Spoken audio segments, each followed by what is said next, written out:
Selama di Hong Kong 16 tahun, aku ganti kerja itu 3 kali. Satu di pom bensin, 8 tahun di pom bensin. Terus di restoran setahun, di petugas kebersihan beberapa tahun ini.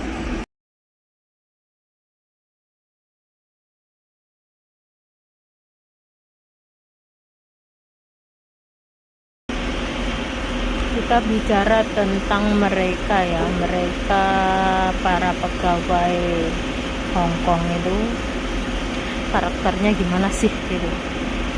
Nah, selama di Hong Kong itu saya pindah tempat kerja itu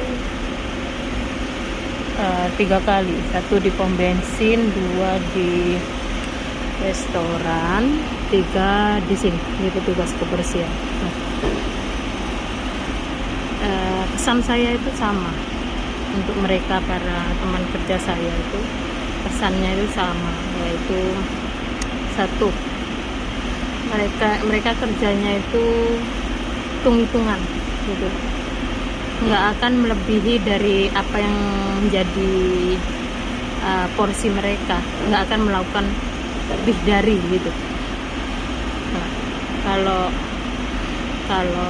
kita orang Indonesia biasanya sudah terbiasa dengan totalitas ya, jadi apapun itu kita lakukan, seberat apapun itu kita perjuangkan gitu. Kalau kerja di suatu tempat rata-rata begitu. Kalau orang Indonesia itu kalau udah mulai kerja itu udah di suatu tempat kerja, kita akan totalitas gitu loh. Biarpun itu bukan tugas kita akan melakukan apapun gitu loh. Nah, jadi beda sama orang Hong Kong, beda banget sama mereka gitu. Kenapa? Mereka itu hitung-hitungan. Ini kerjaanku cuma 10 gitu, mereka tidak akan pernah melakukan 20 ya. 10 itu kalau boleh kurang gitu, jadi kurang dari tugasnya gitu. Kalau lebih nggak mungkin gitu. Nah, itulah mereka, dan sukanya itu eker-ekeran gitu. Itu tugasmu, ini tugasku, ini tugasmu gitu. Mereka itu begitu, mereka lebih baik bertengkar hanya demi tidak rugi untuk melakukan tugas yang bukan mereka. Bahkan tugasnya sendiri pun kadang dilimpahkan ke orang lain itu. Tuh, 1, 2. Di sini itu bukan bos yang, kalau di Indonesia bos itu punya kuasa ya kan, punya kuasa dan ditakuti karyawan. Tapi kalau di Hong Kong mereka yang punya kuasa gitu. Karena apa? Karena di Hong Kong itu kurang pegawai, istilahnya itu susah mencari tenaga kerja. Biarpun gajinya 25-35 juta per bulan, tapi susah sekali kalau udah kurang tenaga, itu susah sekali nyari orang. Nah, jadi situasi inilah yang membuat karyawan di Hong Kong itu sok-sokan, nggak marah sedikit mengundurkan diri. Jadi marah sedikit mengundurkan diri, berani nentang bos gitu. Jadi kalau disuruh kerja gini itu kayak sok-sokan nolak gitu loh. Karena apa? Aku nggak butuh loh kerjaan ini gitu kan, pikiran mereka. Aku bisa nyari kerjaan lain loh, segampang itu gitu. Jadinya bos di sini tuh kasihan, bukan karyawan yang kasihan, tapi bos-bos di sini tuh yang kasihan, karena mereka harus merunduk istilahnya ke anak buah gitu, demi untuk mereka nggak pergi gitu. Apa-apa itu kadang ditelan,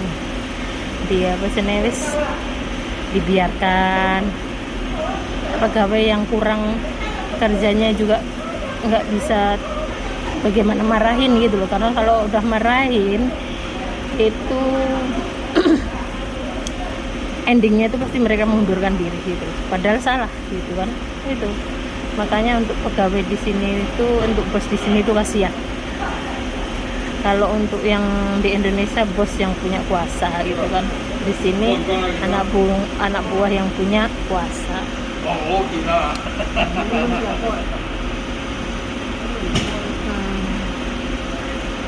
Dan kerjanya itu sukanya ker-keran.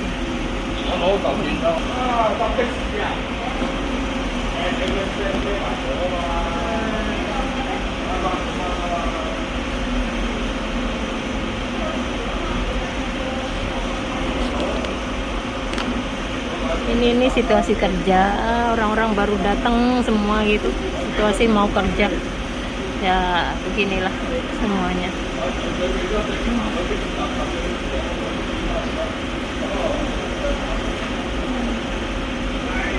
Orang-orang sini itu rata-rata itu tidak akan terpancing untuk melakukan kebaikan pada orang lain. Kayaknya rugi untuk melakukan hal baik gitu loh. Mungkin karena mereka diajarin, tidak dilatih dari kecil untuk toleransi, karena orang sini itu masuk rumah ya tutup rumah gitu kan, jadi nggak ada istilah kesempatan untuk toleransi gimana sama orang lain, gimana untuk membantu orang lain, itu nggak ada. Jadi sudah terbiasa untuk memikirkan diri sendiri, dan itu pun dibawa ke situasi kerja gitu. Mereka tidak akan membantu. Bagianku, bagianmu. Tidak ada istilah membantu, itu kurang sekali. Jadi begitulah. Tapi kalau urusan otak, mungkin kalau saya bandingkan itu untuk urusan taktik gitu ya, mereka lebih pintar dari orang kita gitu. Mungkin karena mereka terbiasa bersekolah taktik dari kecil gitu kan. Jadi kita kalah di urusan taktik, atau ya itulah, ilmu mungkin kurang gitu ya. Urusan ngirit kita juga kurang, karena kita itu orangnya nyari berapa dihabisin berapa gitu. Kalau mereka tidak, biarpun banyak duit mereka akan mengirit sebisa mungkin, menyimpan duit sebanyak mungkin gitu, meminimalkan pengeluaran sebisa mungkin gitu loh, karena mereka dibiasakan begitu, dididik begitu. Jadi mereka memang hebat di urusan duit, hemat, perhitungan untuk duit itu mereka hebat gitu loh. Karena memang mereka itu tidak ada istilah untuk kayak tuwek jaga nih anak, itu nggak ada. Jadi mereka bergantung pada diri sendiri rata-rata itu, nggak ada yang jagain anak, karena mereka sendiri sudah terbiasa untuk aku bukan, tidak harus aku yang rawat gitu loh.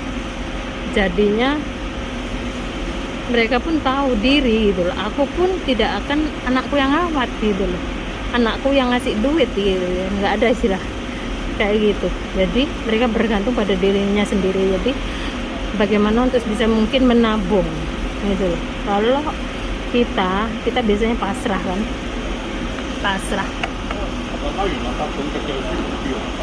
Kalau kita itu pasrah, tua nggak punya duit, kita punya anak gitu, yang pastinya akan ngerawat kita gitu kan. Tapi kalau orang sini tidak, mereka sudah membiasakan untuk tidak bergantung pada anak gitu, karena ya itu, mereka tahu orang tua mereka tidak bergantung pada mereka gitu istilahnya.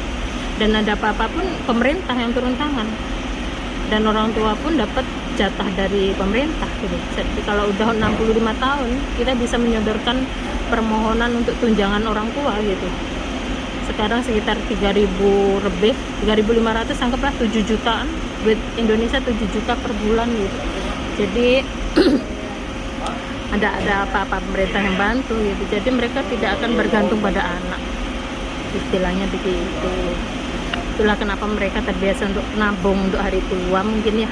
Yang penting urusan ngirit kita kalah. urusan perhitungan untuk duit kita kalah. Mereka orang-orang pinter rata-rata loh, ini aku membicarakan rata-rata orang sini. Mereka tidak diajari toleransi, tapi mereka diajari untuk ngirit. Hebat untuk orang-orang Cina itu memang hebat untuk urusan berhemat, luar biasa. Saya kadang ancungin jempol berkali-kali, saya tuh miss gitu. Karena apa? Mereka duitnya banyak, saya yang lebih foya-foya loh. Aku yang lebih foya-foya padahal aku gak punya duit gitu. Jadi biarpun di tabungan mereka banyak duit, mereka nggak akan melihat itu. Mereka selalu merasa nggak punya duit. Jadi untuk beli apapun itu mereka perhitungan mana yang lebih murah, biarpun harus di toko yang jauh, mereka milih yang jauh gitu loh. Biarpun itu hanya lebih murah 1.000 rupiah gitu loh. Nah, mereka akan milih yang jauh tapi lebih murah, bisa ngirit $1 ya $1 gitu loh. Itulah.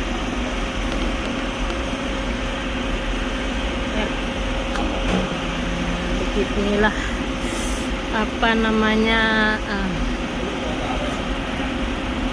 pribadi orang-orang sini ya, tenaga kerja sini ya, orang-orang sini gitu ya. Jadi mereka tidak salah kalau mereka tidak pernah bertoleransi sama orang lain, karena mereka tidak pernah dilatih dan tidak pernah punya kesempatan untuk bagaimana apa sih itu toleransi. Tidak kenal tetangga, bagaimana akan berlatih toleransi gitu loh. Karena dia masuk rumah tutup pintu gitu kan. Jadi di tempat kerja pun mereka tidak akan toleransi sama teman kerja, sendiri-sendiri gitu, nggak akan bantu. Bahkan kalau bisa orang lain tuh ngerjain bagian dia gitu, itu lebih baik daripada dia ngerjain bagian orang lain gitu. Begitulah suka duka bekerja sama orang-orang yang adatnya itu beda banget sama kita. Adatnya, kebiasaannya itu beda, apalagi sifat-sifatnya gitu. Dan aku satu-satunya orang Indonesia. Di pom bensin ada 10 orang, aku satu-satunya orang Indonesia. Di sini ada 15 orang, aku satu-satunya gitu loh. Jadi kadang hatiku tuh menentang gitu, kok gini sih. Tapi setelah aku flashback itu, mereka tidak terbiasa diajari toleransi gitu, jadinya tidak akan bertoleransi ya.